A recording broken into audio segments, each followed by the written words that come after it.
Estimados jóvenes, siempre es un gusto verlos por esta vía. Espero que la presentación de hoy nos permita concluir los conocimientos que vamos a evaluar en nuestro segundo examen parcial. En esta oportunidad, como ha quedado ya establecido con ustedes, vamos a trabajar este contenido, el contenido de este documento.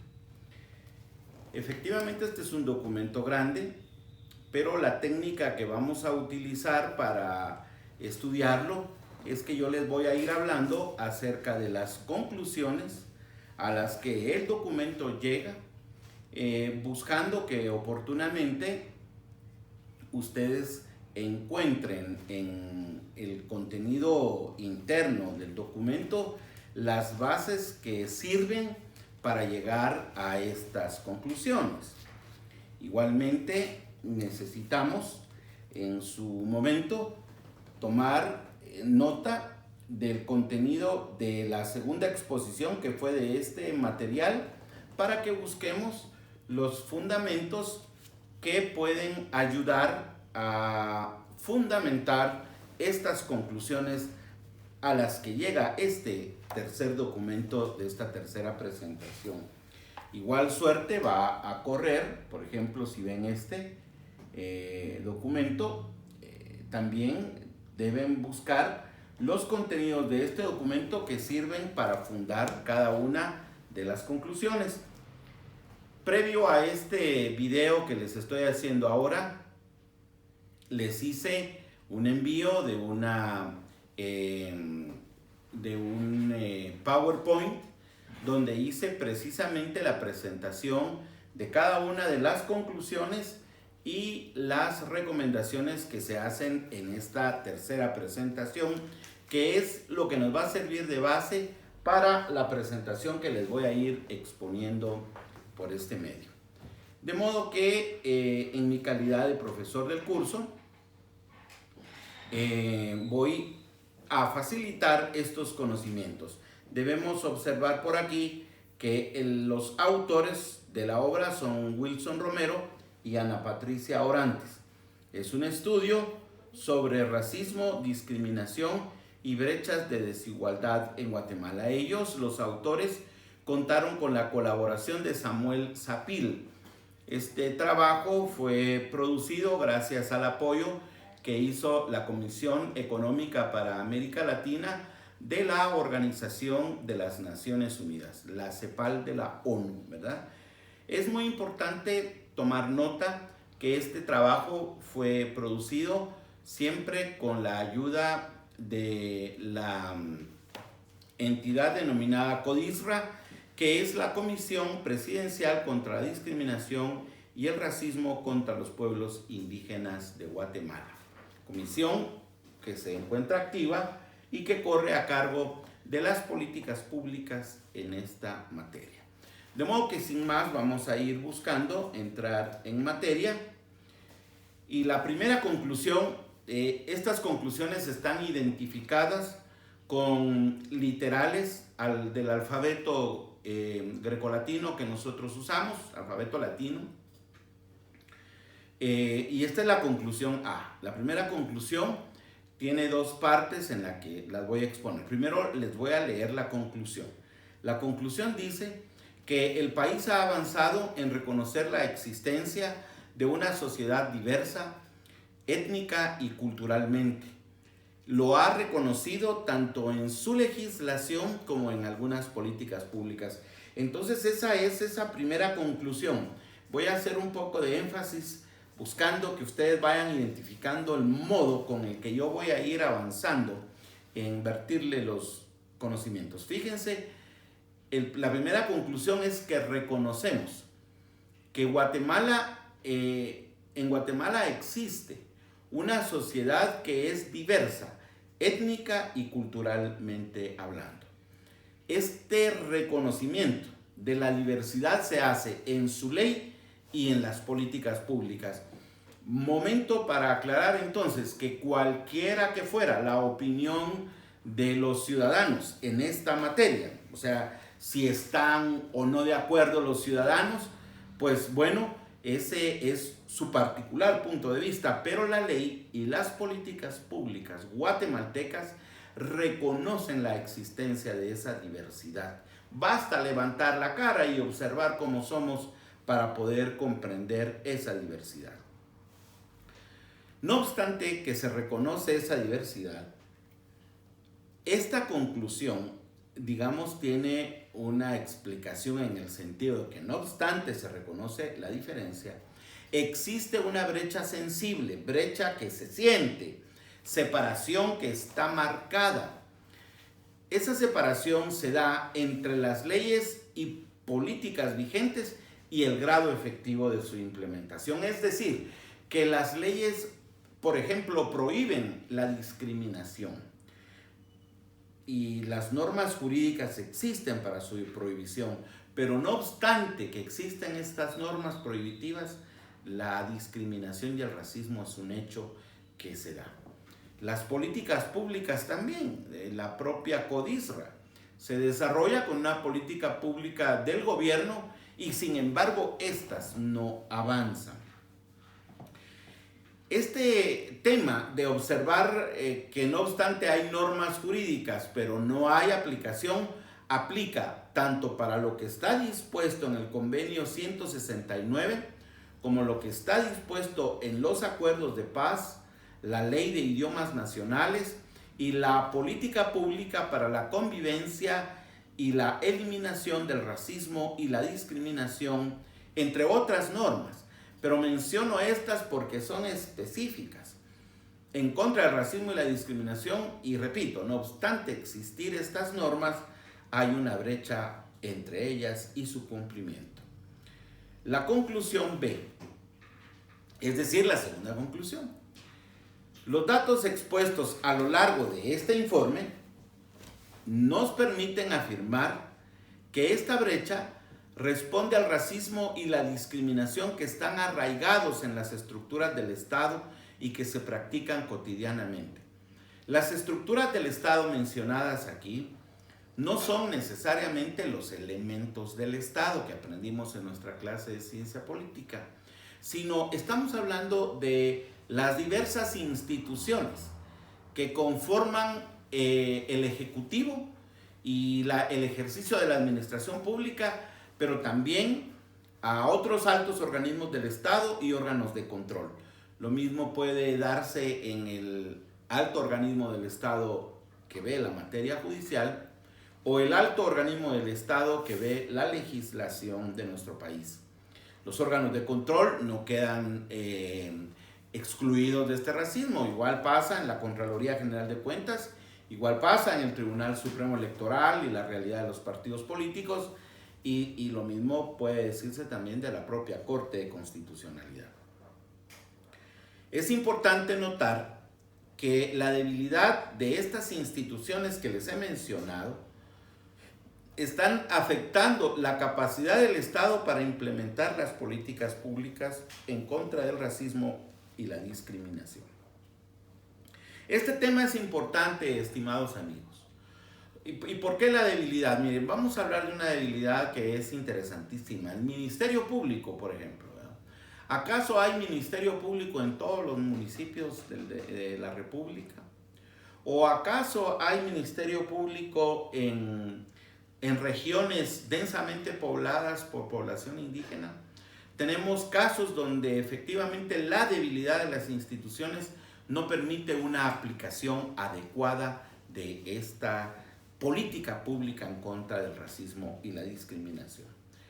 En los últimos años, la lucha legítima y necesaria contra la cooptación del Estado y los mecanismos de corrupción y de impunidad, así como el rescate de las instituciones públicas, han tendido a desplazar de la agenda nacional no solo el desafío de eliminar el racismo, la discriminación y la desigualdad, sino la agenda de desarrollo nacional en general. A ver, vamos a ver. Digamos unas nuevas luchas en contra de la impunidad y de la cooptación que grupos criminales han hecho del Estado. Esta atención que se ha prestado a esa circunstancia ha hecho que se vaya dejando de lado el esfuerzo nacional para terminar con el racismo y la discriminación. Y este esfuerzo para terminar con el racismo y la discriminación no es un gesto gracioso, no es un regalo que le hacen los no indígenas a los indígenas o a otros grupos discriminados como las mujeres, los ancianos, los grupos LGTBI, sino que este desplazamiento de interés tiene en su interior veladamente la búsqueda siempre de relegar a segundo plano el esfuerzo nacional para terminar con el racismo y la discriminación. La conclusión tercera, la C, establece que el incremento de las denuncias por discriminación racial es un indicador positivo de que existen mejores condiciones para ejercer el derecho a la no discriminación. Es decir, cada vez más personas hacen uso de la denuncia para poder reprochar penalmente este es el flagelo de la discriminación y el racismo.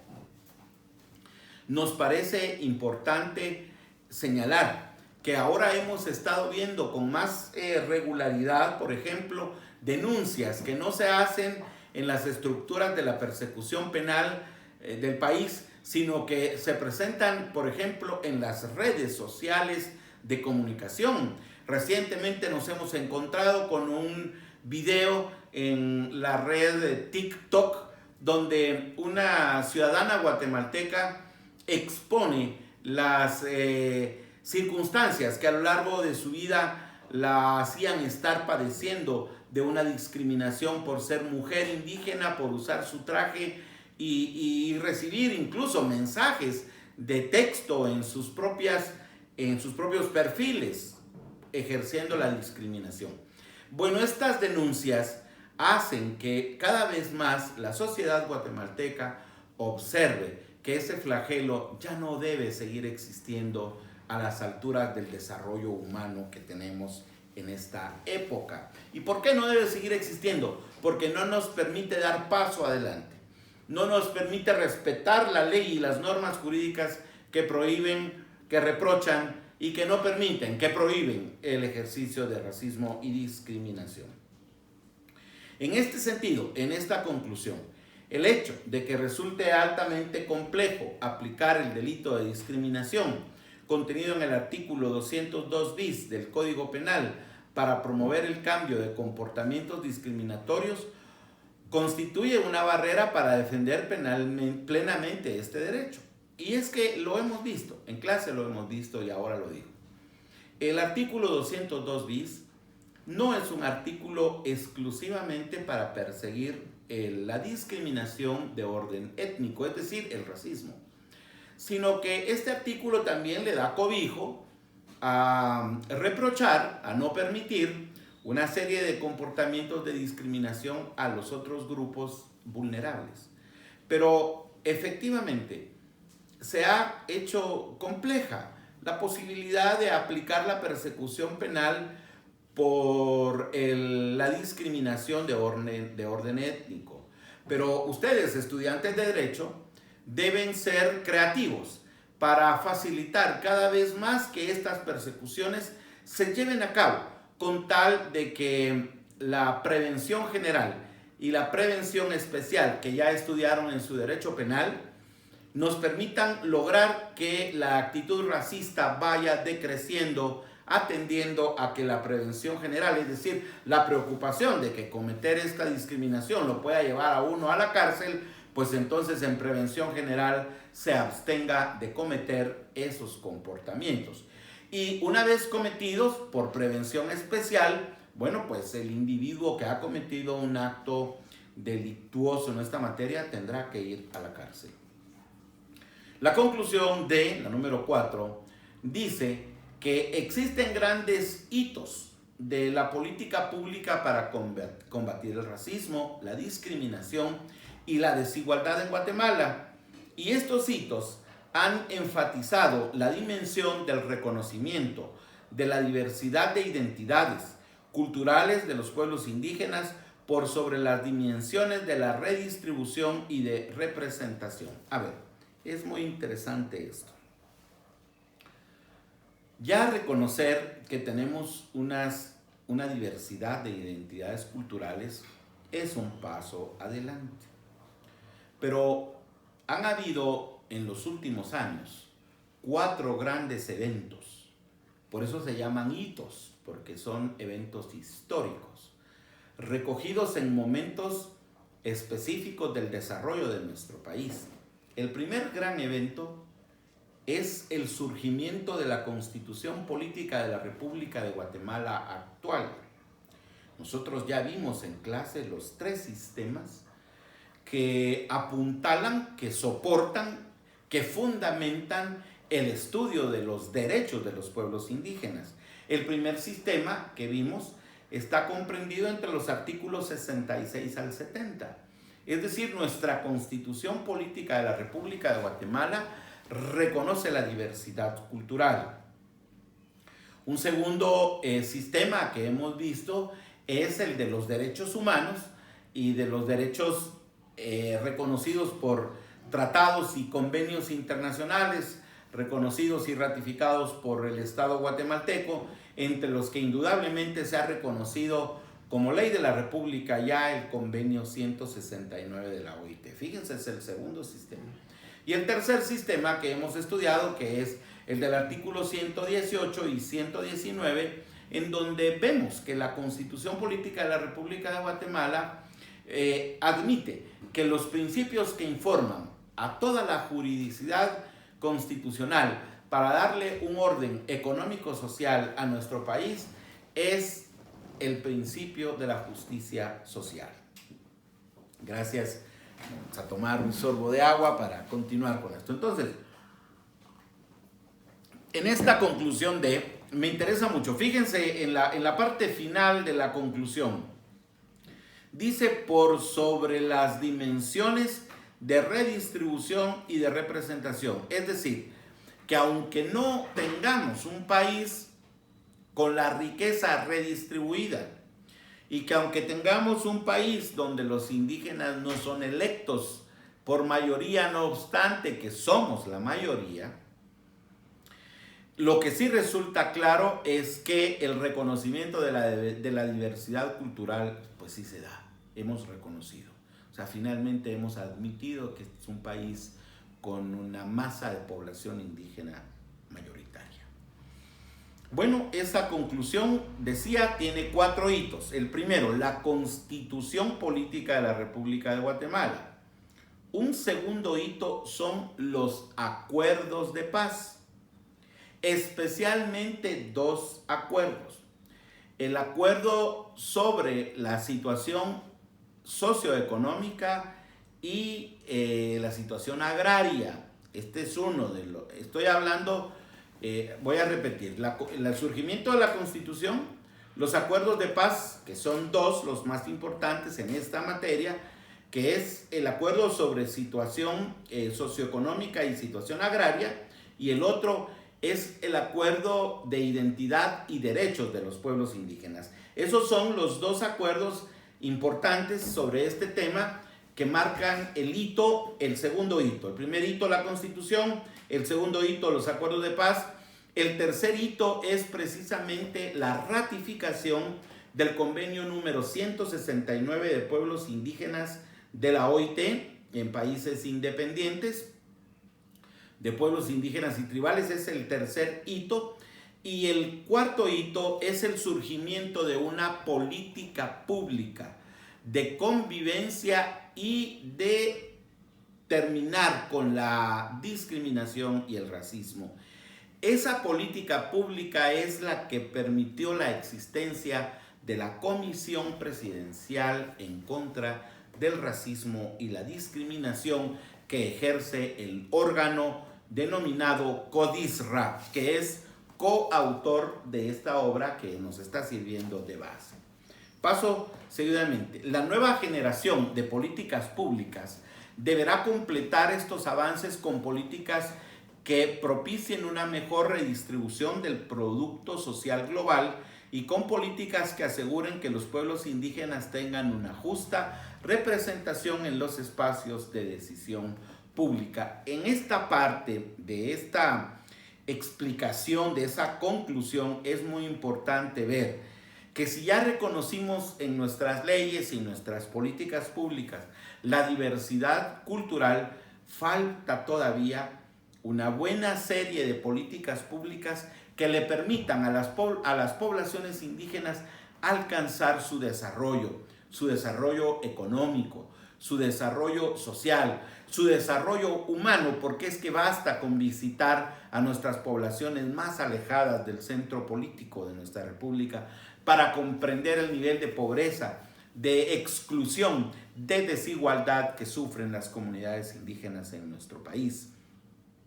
Y luego de que estas nuevas políticas públicas que superen ya los niveles de reconocimiento de la diversidad cultural y apoyen el tema del desarrollo humano, también están las políticas públicas que puedan implicar que la representación de la participación política de los indígenas sea cada vez más grande, más alta.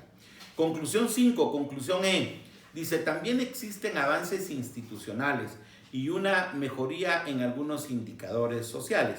Y esto es muy importante porque qué malo sería no reconocer que objetivamente algunas cosas han empezado a cambiar. Es decir, más niños indígenas van a la escuela, más escuelas son ahora multilingües o por lo menos bilingües en español y en el idioma materno. Estos son indicadores. A lo mejor también podemos ver que hay algunos alcaldes en los municipios, cada vez más está mayanizada la posibilidad de accesar a las alcaldías en los municipios en los que definitivamente la gran mayoría son indígenas. Digamos, estos son algunos reconocimientos y malo sería no hacerlo. Igual podemos decir cada vez más miembros de las diferentes culturas tienen algunos espacios, digamos, en la actividad mercantil, en la actividad comercial, de importaciones o exportaciones, pero todavía es muy pequeño, ¿verdad? La actividad cooperativa de las poblaciones indígenas en los esfuerzos productivos todavía tiene que encontrar mejores niveles. También se observa que las diferencias de acceso a la educación entre la población indígena y la mestiza ladina en los distintos niveles educativos no son estadísticamente representativos. Quiere decir que cada vez más las poblaciones indígenas tienen acceso a la educación. De esta manera, es posible concluir que existe una lenta tendencia a reducir las brechas sociales entre la población indígena y la mestiza ladina. Sin embargo, al desagregar el índice de desarrollo humano, se observa claramente que la sociedad está frente a dos niveles distintos de desarrollo. El nivel alto más bien lo alcanzan las poblaciones ladinas y mestizas, y el nivel bajo, la pobreza está definitivamente, mayoritariamente impactando a la población indígena de nuestro país. La conclusión sexta, la F, dice que el cierre de brechas en los indicadores sociales es insuficiente para revertir el racismo y la discriminación. Esto es muy importante, es decir, que el hecho de que más población indígena vaya a la escuela, el hecho de que alguna población indígena alcance colarse en algunos procesos productivos que mejoren su situación económica y que hayan algunas denuncias, algunos procesos por racismo, no ha sido suficiente para cerrar la brecha. Yo creo que es necesario que una de las nuevas políticas públicas sea que en cada determinado tiempo nuestro país haga un esfuerzo de cruzada nacional. Una cruzada nacional en contra del racismo, la discriminación y la desigualdad. Nos puede permitir que la obligatoriedad del Estado de revisar los índices de desarrollo humano, de revisar el estado de la nación en materia de racismo y discriminación, si se pone una fecha, un mes del año en el que todos los guatemaltecos hagamos esfuerzos por revisar la situación de ese estado, puede permitirnos tener una nueva política pública para terminar con este flagelo En un contexto de reducción más pequeño del papel del Estado, el traslado de bienes públicos al mercado, la salud, educación, etcétera, y la flexibilización del contrato laboral han conducido al deterioro del bienestar y la calidad de vida de la población, en particular de los pueblos indígenas. Vean ustedes, pues, que es necesario unas normas jurídicas que tengan un carácter tutelar, un carácter protector, cada vez más fuerte, pero un Estado como el guatemalteco, en el que cada vez más se privatizan los servicios esenciales, un Estado como el guatemalteco en que la seguridad laboral se hace más pequeña con la flexibilidad del contrato laboral. En realidad estas cosas han impactado y han deteriorado el bienestar y la calidad de vida de la población, afectando particularmente a los pueblos indígenas. Conclusión G. Las brechas de desigualdad persisten y se amplían en el ámbito económico, donde se manifiestan causas estructurales de racismo y discriminación. Quiero aprovechar esta conclusión para que ustedes ahora sí vean cómo el hecho de que se esté dando esta brecha en el ámbito económico-social violenta la disposición constitucional establecida en el artículo 118 y 119. Lo violenta porque se dejan de observar los principios de justicia social en el marco puramente económico, donde los indígenas han pagado la cuota más grande. Entre ellas, entre estos fuertes impactos, se tiene el alto grado de concentración de la tierra en pocas manos. Hemos visto que el desarrollo de la caña, del café, de la agricultura monocultivar, como el plátano, la palma africana, etcétera, han concentrado grandes extensiones de tierra en pocas manos, dejando a la población indígena reducida a pequeñas poblaciones que quedan metidas entre los palmares, entre los cañaverales, entre las siembras de café, y esto va constituyendo cada vez más un etnocidio, cada vez más impactando la unidad y el desarrollo de la convivencia de la comunidad indígena. Los van destruyendo. Esta limitación tiene un sesgo de exclusión racial, y digo esto pues porque justamente apropiarse de la tierra y que no hayan normas jurídicas que protejan a los territorios de las poblaciones indígenas se está dando más en contra de los indígenas. No se va a la expropiación de tierras que ocupan poblaciones mestizas, sino se va justamente ahí donde hay comunidades indígenas. Es un acto racista a todas luces. Digamos, si uno ve esto con claridad cuando compara el tamaño promedio de la extensión de las fincas con el porcentaje de la población indígena, hemos visto cosas que en realidad, en el dicho popular, lloran sangre. Algunas personas, unas familias o pocas personas acumulan fincas que tienen más de 100 caballerías de extensión. ¡Qué terrible! Muchas de esas extensiones de tierra ni siquiera están cultivadas o utilizadas para el desarrollo de ganado de algún tipo. En realidad no es justo. Esto impacta el principio de justicia social que la Constitución nos manda. De igual manera, las evidencias empíricas permiten afirmar que a mayor población indígena en un territorio, menor es la inversión pública que recibe. Y esto al principio de mi conferencia les decía cómo hay poblaciones indígenas muy alejadas, en poblaciones muy distantes del centro político del país, en donde no se invierte ni en carreteras, ni se construyen agencias del Ministerio Público, ni hay juzgado de paz, o las condiciones en las que se desarrollan, por ejemplo, un municipio como La Tinta en el departamento de Alta Verapaz, ¿verdad? Las condiciones de su agencia del Ministerio Público son deplorables. Las condiciones de su juzgado de paz también. Los recursos que se tienen en esa región son muy pequeños. Una región donde la desesperación económica lleva a la gente a la fatal decisión de suicidarse. Hay muchos suicidios ahí. Es tremendo esto que sucede. La conclusión H. Los mercados laborales también expresan el sesgo de estructuras de discriminación racial, es decir, en muchos casos, el hecho de que un ciudadano no hable español, sino su lengua materna, ha sido condición para no darle un empleo.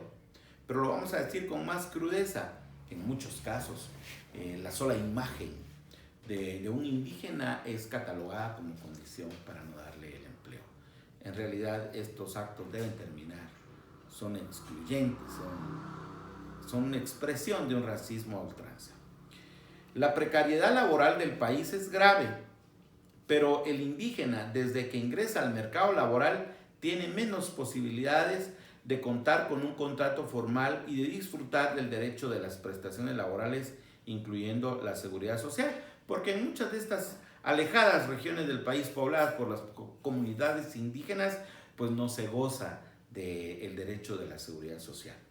Los indígenas tienen más probabilidad de trabajar en las actividades económicas de menor productividad, por ejemplo, el trabajo en el campo, donde hay un salario más pequeño que el salario que normalmente reciben los trabajadores en las ciudades.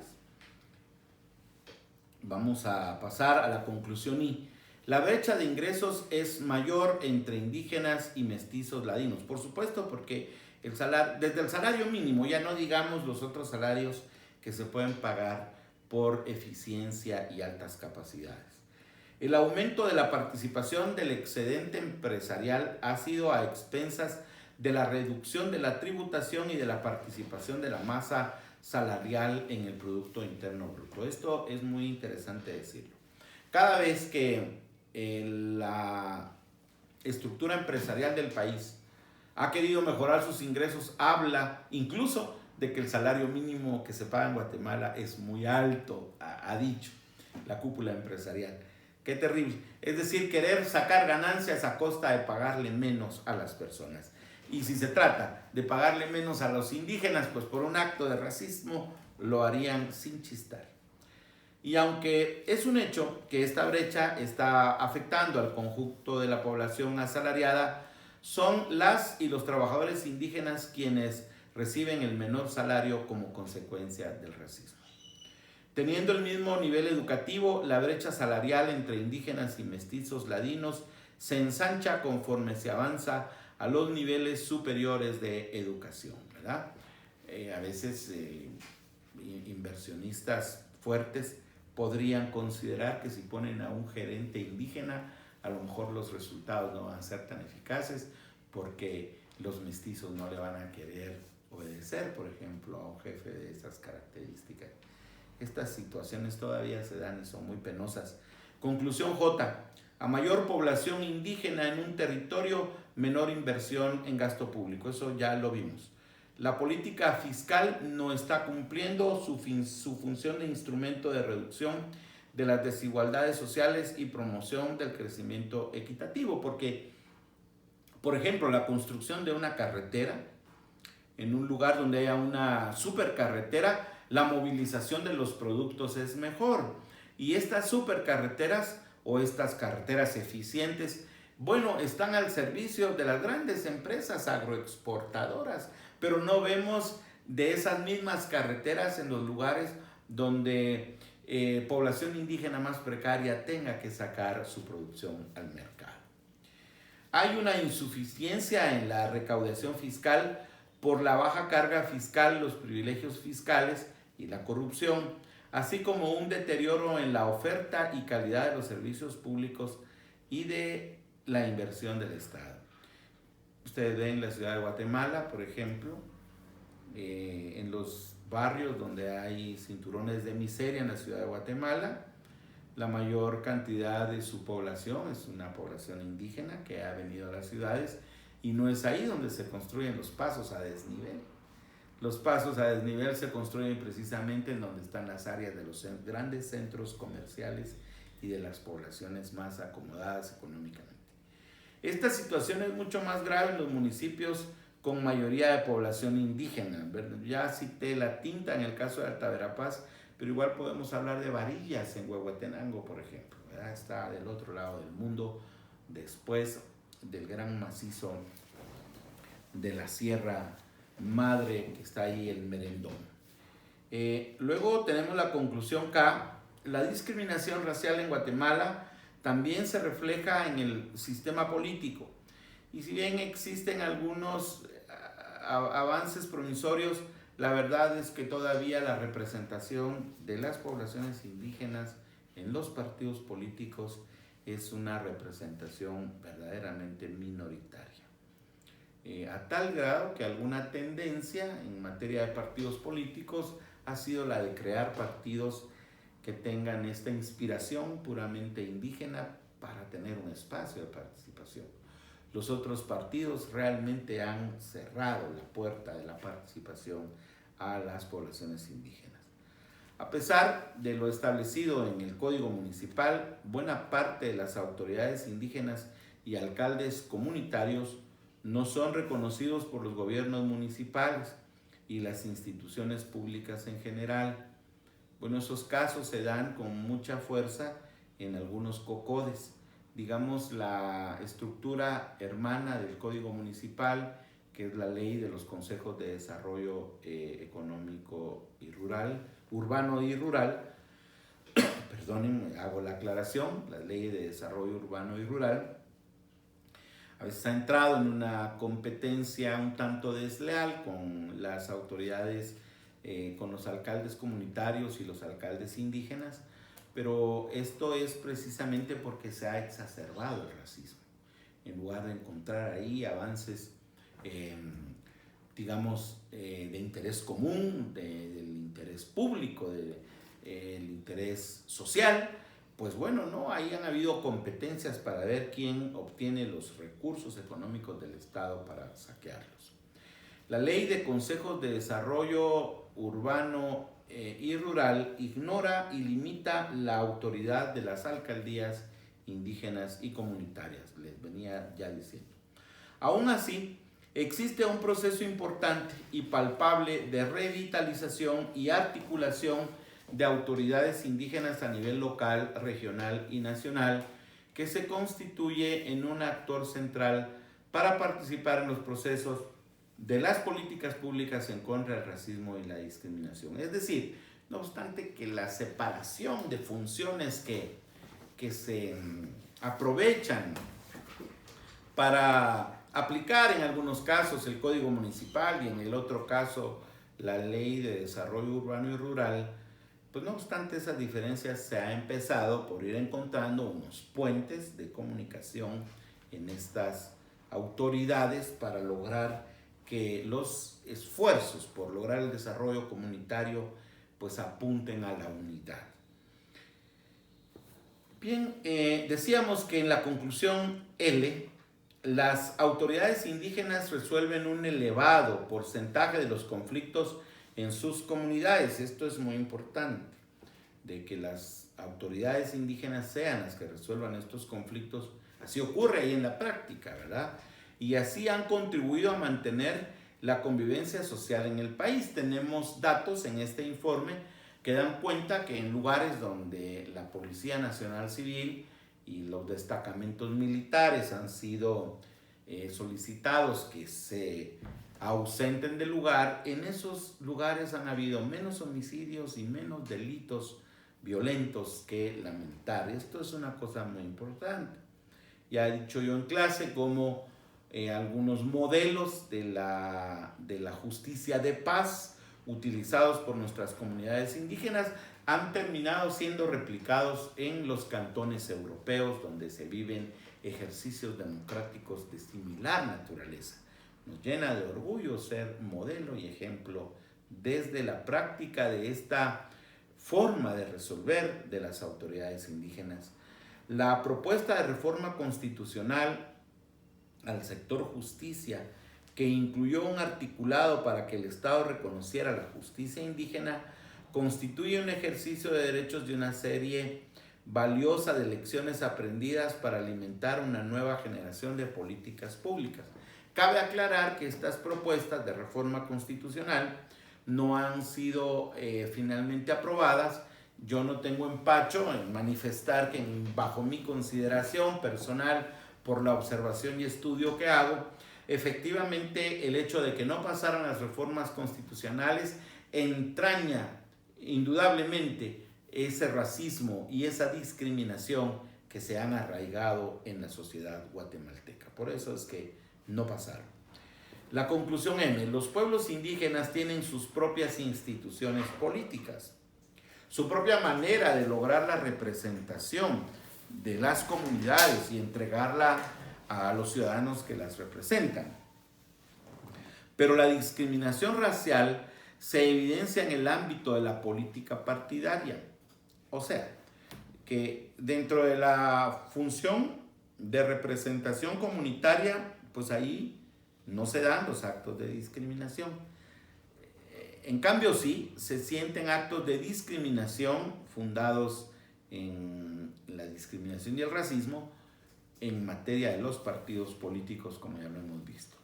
Si bien los municipios con mayor población indígena tienden a mostrar el fenómeno de la mayanización de los poderes municipales, este se limita a lo local, pues existe una marcada subrepresentación de candidatos y funcionarios indígenas electos a nivel de diputaciones distritales, aún en territorios con mayoría indígena y al nivel presidencial también, ¿verdad?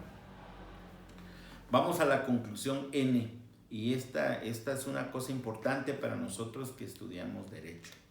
Existen suficientes bases jurídicas para combatir la desigualdad social que genera el racismo y la discriminación, pero no obstante que existen esas normas jurídicas, su positividad del cumplimiento de estas leyes es muy reducida. La Constitución Política de la República de Guatemala, la legislación nacional y el derecho internacional sobre derechos humanos ratificados por el Estado de Guatemala reconocen de manera clara y expresa el principio de igualdad material. Igualdad material es igualdad ante la ley. Es decir, la posibilidad de que el Estado tome medidas para compensar o eliminar las desigualdades reales. Fíjense, como hay desigualdades reales y la Constitución reconoce la igualdad material, entonces es necesario que escudriñemos, que estudiemos y que determinemos cuáles deberían ser las futuras acciones nuestras para lograr una mayor igualdad. Esto representa una base importante sobre la que cimentar una nueva generación de políticas públicas por la igualdad. Fíjense, o sea, estamos muy urgidos de que se produzcan nuevos abogados, nuevos juristas que puedan acompañar el esfuerzo creativo para disponer las nuevas políticas públicas que necesitamos para superar el racismo y la discriminación. Ahora, el documento tiene unas recomendaciones, las cuales vamos a tratar de agotar en los minutos que nos faltan. La primera recomendación dice: resulta estratégico transitar, es decir, dirigirnos a una nueva generación de políticas públicas.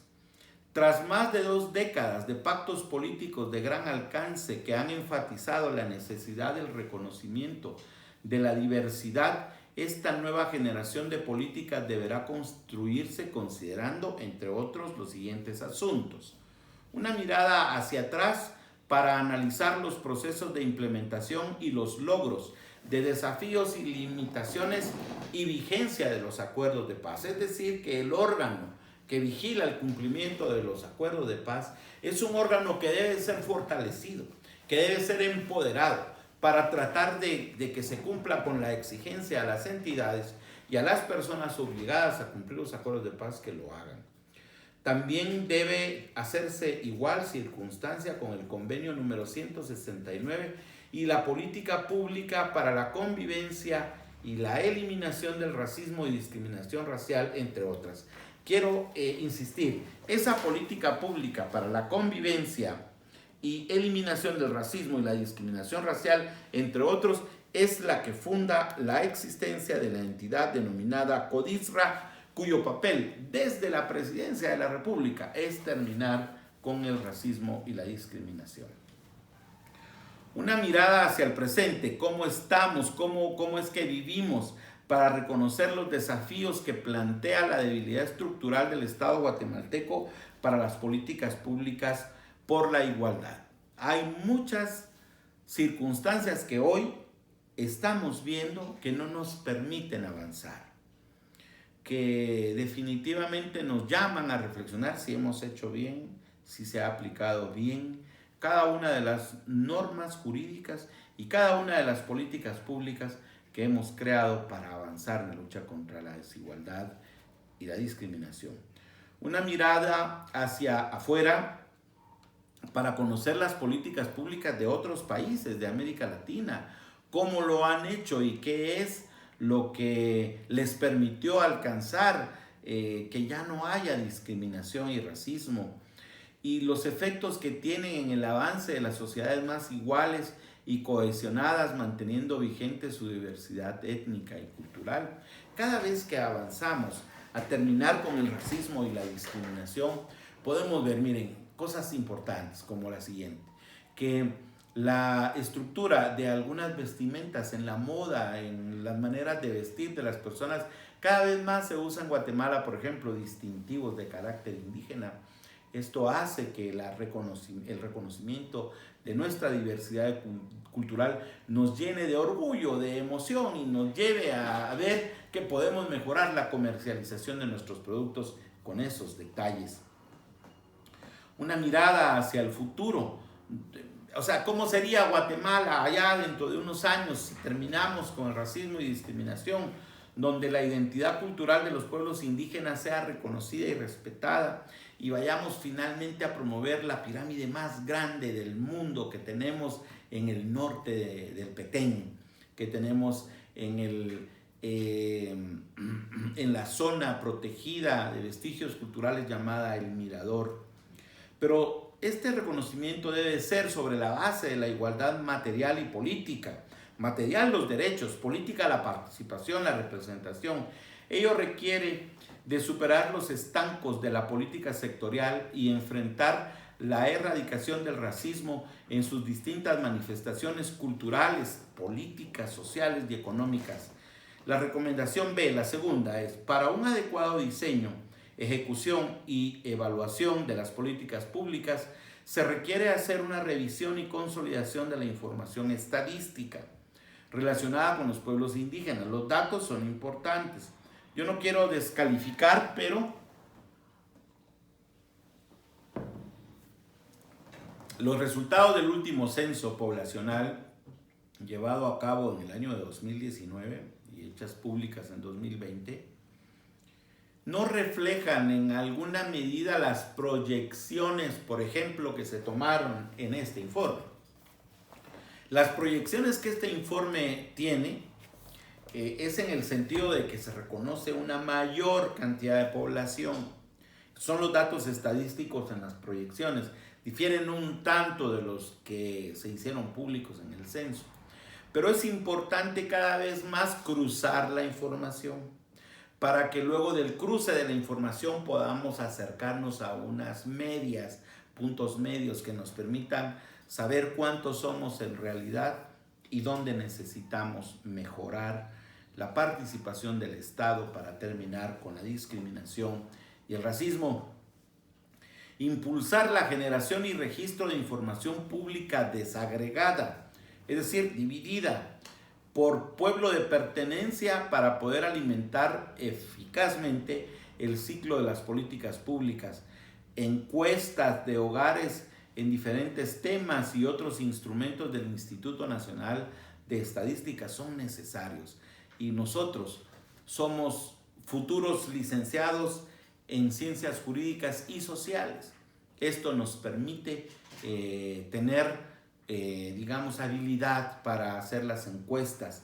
Tenemos que ver cómo hay programas de transferencias monetarias. Ahora que está en marcha el programa de ayuda económica, pues quién sabe a cuántos indígenas debidamente identificados van a llegar estos aportes monetarios. acceso al crédito y asistencia técnica. El sistema utilizado por el Registro Nacional de las Personas, RENAP, es muy importante porque a la pregunta ¿cómo se considera el ciudadano? Si se considera ser un mestizo, un indígena, un caucásico, es muy importante darle seguimiento. Y aquellos que se relacionan con el acceso al poder político, como el padrón electoral y demás registros que se llevan al Tribunal Supremo Electoral y el sistema de justicia. Tercera recomendación, poner en marcha un esfuerzo público sistémico y continuado de información, sensibilización y educación ciudadana sobre la diversidad étnica y cultural de la sociedad guatemalteca, sus alcances y profundidad, y sobre la importancia que tiene para la justicia social, el desarrollo sostenible y la cohesión nacional, evolucionar hacia una sociedad de iguales en el marco de su diversidad. Una sociedad de iguales ante la ley en el marco de nuestras diversidades. Cuarta recomendación, promulgar una ley general de proscripción, esto es de prohibición y sanción del racismo y la discriminación racial, que contribuya a disuadir las prácticas racistas, que facilite los procedimientos de denuncia y judicialización y que contemple una clasificación graduada de acuerdo con el origen, causas, efectos y circunstancias propias de cada caso. ¿Se acuerdan cuando estudiamos el artículo 70 de la Constitución Política de la República de Guatemala? Vimos que esa norma establece que una ley especial va a regular las cuestiones dedicadas a los pueblos indígenas. Bueno, pues esta recomendación es que se plantee una ley especial, una ley penal especial, donde se regulen precisamente estos temas de la proscripción, o sea, prohibición, y de la sanción del racismo.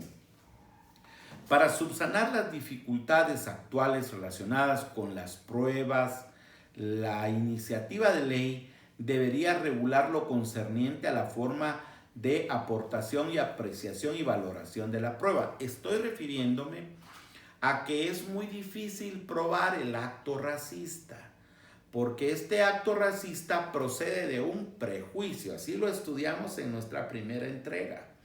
De tal manera que cómo vamos a probar el prejuicio que existe en la mente del ciudadano, del individuo que practica el acto racial. Entonces debemos encontrar mecanismos donde los estudios antropológicos, donde la psicología étnica, la psicología para atender los problemas de los grupos vulnerables, todos estos mecanismos científicos nos deben ayudar a probar la existencia de los actos raciales, y eso lo vamos a lograr si finalmente en el futuro tenemos una ley especial para la proscripción y la sanción del racismo. En esa misma ley debe estar determinada la forma en la que se va a apreciar y valorar la prueba, indicar los procedimientos administrativos y judiciales a seguir en cada caso y especificar las distintas competencias institucionales. Esto es muy importante para el futuro de los abogados que se están formando ahora en esta plataforma virtual. Paralelamente, mientras el Congreso de la República aprueba dicha ley, se deben impulsar la aplicación de procedimientos administrativos. La CODISRA puede ayudar mucho en los casos de discriminación racial que ocurran dentro de la administración pública, por ejemplo, donde habrían facultades para proceder. Y también en la iniciativa privada debe generarse procedimientos que se puedan aplicar en los temas del salario, en los temas de la oferta del trabajo, etcétera, dada la celeridad con la que estos pueden impulsarse y el efecto disuasivo que suelen conllevar las sanciones administrativas, porque lo que nos interesa finalmente es terminar con la exclusión, con el racismo, con la discriminación. La recomendación es propiciar que el Estado comience a reflejar de manera sistémica la diversidad étnica y cultural de la sociedad. ¿Cómo? ¿Cómo podemos propiciar que se empiece a reflejar esto? Primero, con la incorporación de políticas de acción afirmativa. La acción afirmativa es precisamente esas acciones judiciales. que están dirigidas a poner ejemplo, a dejar constancia de que no se puede ejercer actos de discriminación. Dentro de las iniciativas de reforma a la ley de servicio civil, ahí es muy importante porque en el Estado ocurren estas discriminaciones que guíen los procesos de contratación y de profesionalización de los empleados públicos, reconociendo que el hecho de que se pertenezca a una de las etnias del país no debe ser, digamos, circunstancia para no ofrecerle el trabajo a una persona. También hay que incorporar principios y mecanismos dentro de las reformas a la ley electoral y de partidos políticos para ir desarrollando un equilibrio entre la composición sociocultural de la población y su representación política en el Congreso y el organismo ejecutivo. Enfrentar las causas económicas estructurales del racismo y la discriminación. Es necesario impulsar los temas sustantivos del acuerdo socioeconómico y situación agraria y la problemática de la tierra en Guatemala. En nuestro estudio de los derechos constitucionales vimos cómo de las 5 normas que conforman el sistema constitucional de protección de los derechos de los pueblos indígenas, 3 de esas normas tienen que ver con el tema del acceso a la tierra, del acceso al trabajo agrícola, respetando los derechos de las poblaciones indígenas. Sigue vigente una reforma fiscal que dote de recursos al Estado para la promoción del desarrollo y la inversión pública en las zonas de mayor pobreza de la población indígena. Finalmente, la recomendación F, el Estado debe atender con alta prioridad la situación agraria del país. En este tema, los acuerdos de paz considerados integralmente constituyen una base que debe ser tomada en cuenta. Lo repito. El Estado debe atender con prioridad la situación agraria del país porque la gran mayoría de pobladores de origen étnico indígena están en el área rural. He ahí donde está la clave del asunto. La mitad de la población guatemalteca vive en el área rural, donde la mayoría es indígena y pobre, y donde se tiene la mayor conflictividad social por la desigualdad del acceso a la tierra y al agua, y los impactos múltiples derivados de los proyectos extractivos de alta envergadura y el crecimiento acelerado de monocultivos de exportación. Ya me refería a la palma africana, al banano, al plátano, a la caña y al café. De manera pues que la recomendación G es imperativo fortalecer el papel tutelar del Ministerio de Trabajo y Previsión Social, fíjense, porque el convenio 169 es de la OIT. Por eso debemos fortalecer el Ministerio de Trabajo y Previsión Social con el fin de garantizar el cumplimiento del pago del salario mínimo, la equidad en las condiciones salariales y en general en la garantía de los derechos laborales, poniendo la mayor atención en las áreas rurales y de población indígena. Les agradezco mucho, muy amables, pónganse a estudiar ahora estas conclusiones que hemos leído de acá. Estas conclusiones debemos entonces ahora buscar cuáles son los contenidos de estas 2 obras que también estudiamos y que sirven de fundamento a estas conclusiones leídas aquí. De esta manera articulamos los 3 trabajos. De esa manera estos 3 trabajos pueden ser utilizados para fundamentar las conclusiones que hemos estudiado. En un encuentro que vamos a tener en la red, en la plataforma Zoom, vamos a conocer cuáles son los requisitos del trabajo que vamos a hacer para consolidar los resultados. Les agradezco mucho por haber escuchado la conferencia. Hasta luego.